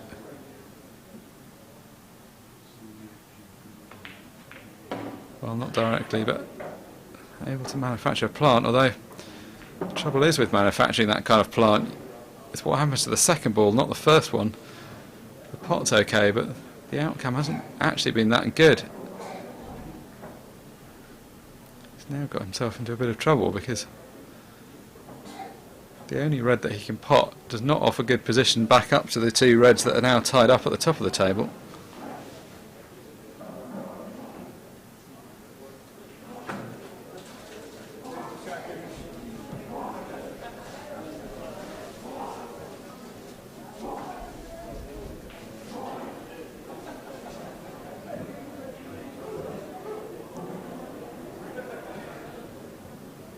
So no choice but to play the more difficult pot on this. Well, it definitely constitutes a more difficult pot on this. Going for a tricky double. Well, I say that maybe he was either playing it as a shot to nothing or he was playing that purely as a safety shot. I guess actually if you look at the position of the white, I assumed he was trying to get position on the reds at the top of the table, but in fact if you look at the position he's left it in, that was a more controlled shot than it may have looked at first glance.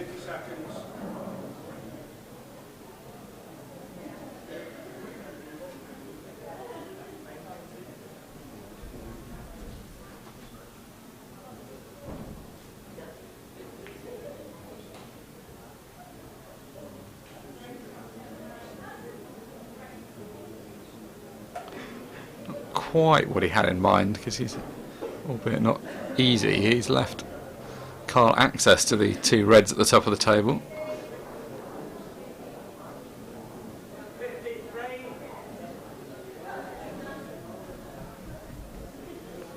Over on the other side of the arena, Dom Cooney 8-6 ahead now against Dylan Leary, so that match proceeding at the fast pace that it's been played at the whole way through.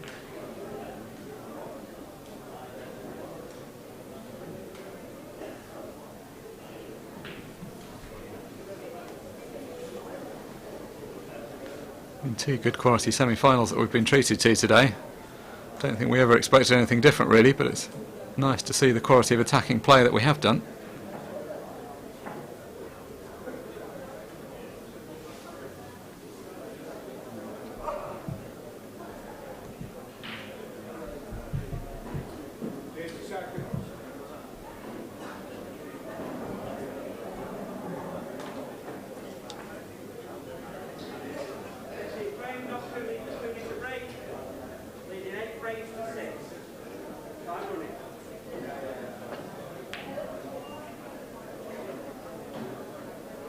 Well, a number of things wrong with that, not least the fact he almost potted the black, which would have been a premature and unwarranted end to the frame. Uncharacteristic miss that from Mick. That's not the kind of shot that you very often see go astray, although to be fair to him there was quite a lot going on. It's not like the position was that straightforward, it was no good just to roll the ball in. The one thing you won't be too unhappy about is the way this is finished up, because that shot could have ended with the black being potted, and it could certainly have ended up with Karl being left in an easier position than this.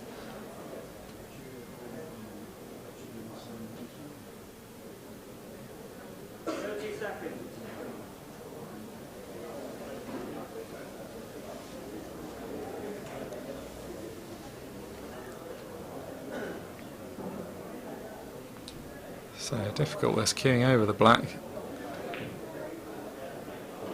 Only able to play a containing shot. Actually played that with pretty good control. Anytime you're queuing over a ball like that, playing slow shots is actually not always what you want to be doing. It's quite easy to decelerate. You're sort of queuing in an awkward way when you're reaching over a ball at the best of times. Sometimes easy not to time the shot very well, but Karl made the best of the awkward situation he was in. Still quite hard to pick a winner of this frame. 30 seconds.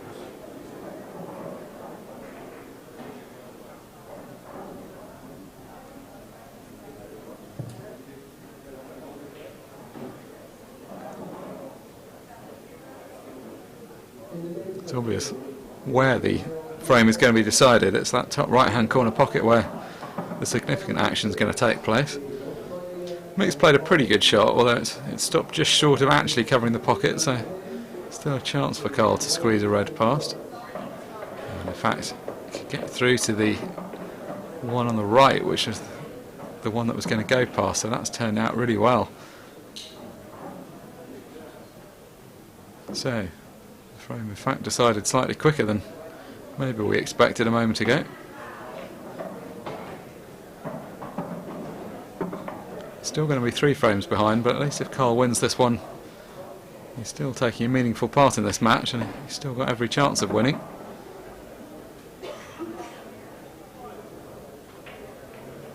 Black safely down. Pegs one back. Mick Hill now leads by 8 frames to 5.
Mick Hill then to break off in frame 14, currently leading by 8 frames to 5.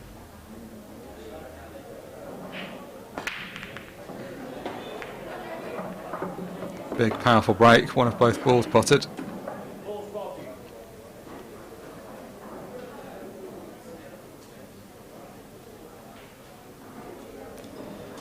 Pretty good outcome at first glance. It's just the red and the yellow tied together to the left of the black that make it a bit more difficult. Absent that, it'll be a pretty straightforward finish.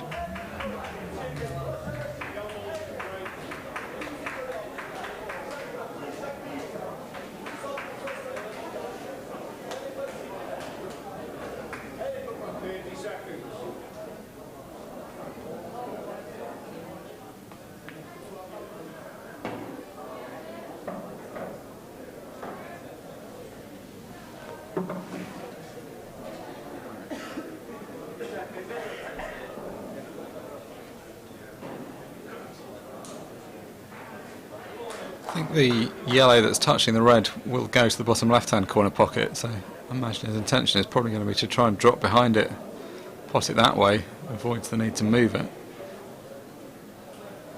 As long as that's the case, this should be fairly straightforward from here.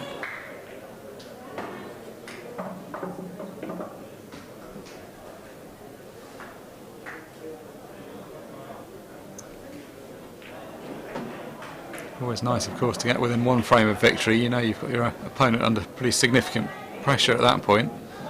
Mick could win this, go 9-5 ahead. He'd have 5 opportunities to win the frame he needed to get through to the final. Pretty hard to imagine him not having a good opportunity in one of those 5 frames. Can't take these for granted though. These last few balls have still got to be potted.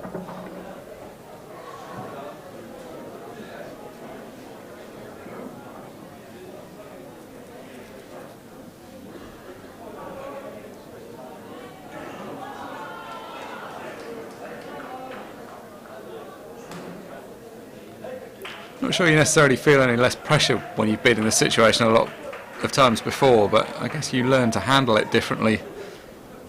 With most things in life, the first time you find yourself in a situation, there's a lack of familiarity about it that can sometimes make it hard to deal with. The advantage that Mick has, and Karl to a point, over some of the other players left in the latter stages of the events in this tournament, is that they've just been here and done it a lot of times before.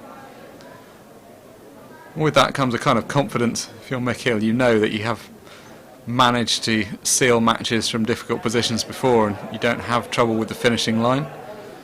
Sometimes lesser players can have trouble as they approach the end of a match. Just getting over the line can be tricky. I don't imagine for a moment that's going to be a problem here though.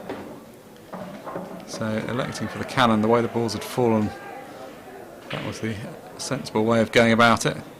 Played that cannon in a very accomplished fashion. Well, so it's been a good finish from Mick. The balls had split pretty well off the break, but by no means a formality. He had quite a lot of work to do with the cue ball.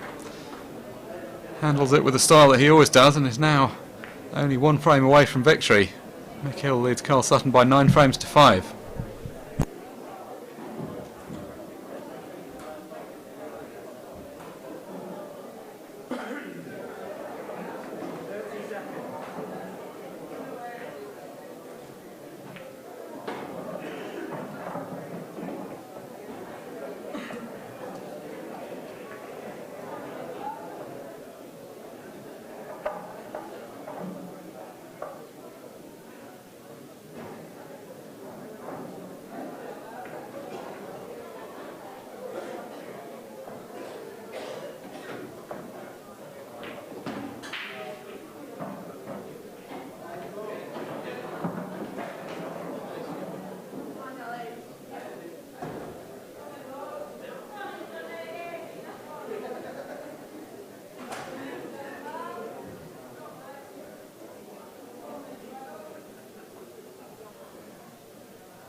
Karl Sutton then to break in frame 15, knowing that this could be his last frame of this match if things don't go according to plan.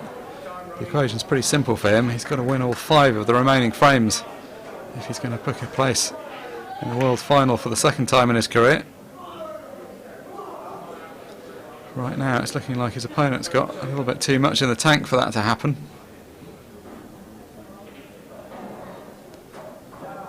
Whilst that yellow hangs tantalisingly over the centre pocket, it is technically a dry break. So Mick Hill coming to the table, just needing 1 of the remaining 5 frames.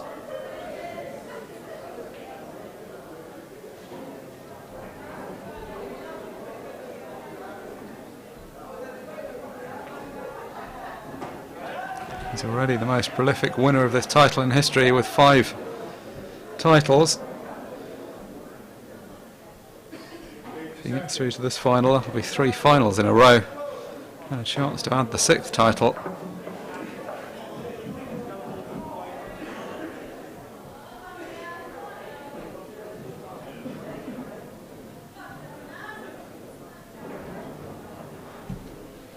There was a time when we thought that Mick Hill might not achieve as many titles as his talents would deserve. Commenting earlier, it took him a few years to win for the first time in 2004. Then he had quite a long wait. 2010 was his next one, and then another 5 years, 2015, before he won again. But he's had a rejuvenated second part of his career. Did a few other things in some of the intervening years. Played a few other key sports. But ultimately, the English 8-ball pool has always been his absolute forte, as his 5 world titles attest to.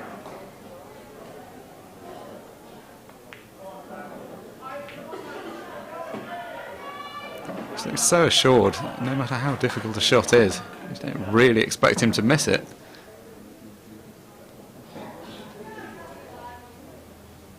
Plays the game right though. I mean, he's done this to a point through his whole career, but I certainly think in the last few years he's got a very measured style. Seems to do the right things. When a clearance is simple, he gets about it quickly. Where it requires more thought, he gives it that extra thought. It's all about finding the right balance, which isn't always quite as easy to do as it sounds.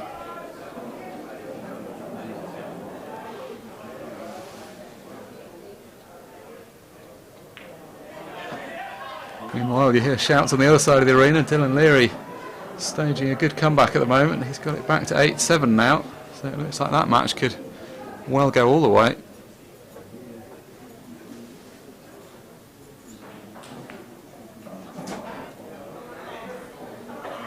Well, an unexpected miss from Mick. Complained earlier that ball dropped in that pocket that he hadn't wanted to, but that time he'd have been very happy to see it go down. It's actually not a particularly bad leave. If you're going to cover a pocket, that was the one to cover, but definitely didn't want to get into this. He'd rather just have cleared up while he was at the table. Final 2 birdies.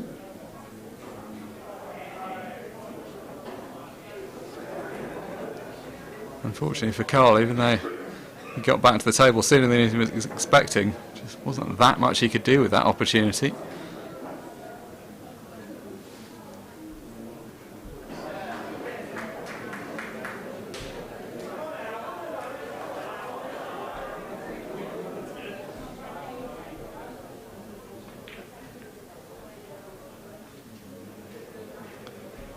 Appeared in 7 world finals already, Mick Hill. This would be number 8 if he gets through. Pretty good strike rate. He's won 5 of the 7 so far. And it's been a full 10 years since he lost in the final.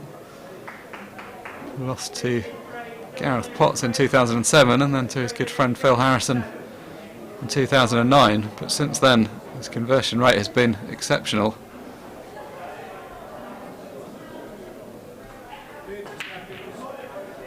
Got revenge against Gareth Potts in 2010 and then pretty much owned the tournament for the last few years with 3 wins out of the last 4 stagings.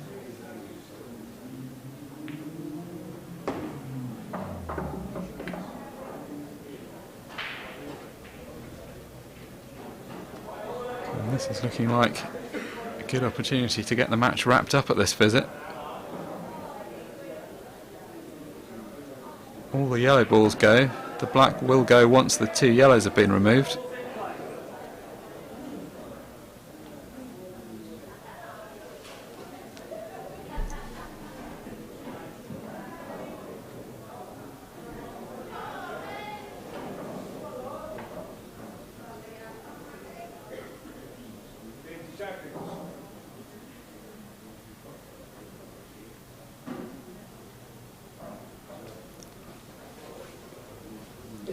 Not rushing into anything here, and who can blame him for giving this adequate thought. Now it's actually starting to get quite tight there. He's going back to what always seemed like the more obvious shot. Considered for a moment playing the one in baulk, but I don't think that he really needed to do that, and I think he just hadn't quite left himself enough time to give it the thought that it required as to how he was going to get a position. The reason he's wrapping his hand on the table is I think he's just come an inch or two too far to pot the ball to the bottom right, which he'd have been fairly keen to get out of the way. Don't think it matters hugely though. There's not a strong preference for the order you take these particular balls in. They all link up pretty well anyway. 30 seconds.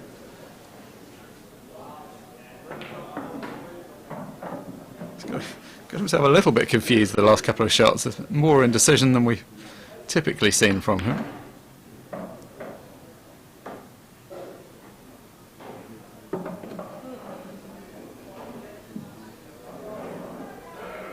Shouldn't be too much of a problem from here though. He's got this one slightly tricky shot to the bottom left hand corner, but he's ultra reliable with these, so I don't think you'll really be seeing this as a missable chance. And then just got to screw the white on and off the side cushion for the remaining yellow. So looks like the writing could well be on the wall for Karl Sutton here. Got to think for all the world he's played his last shot in this match.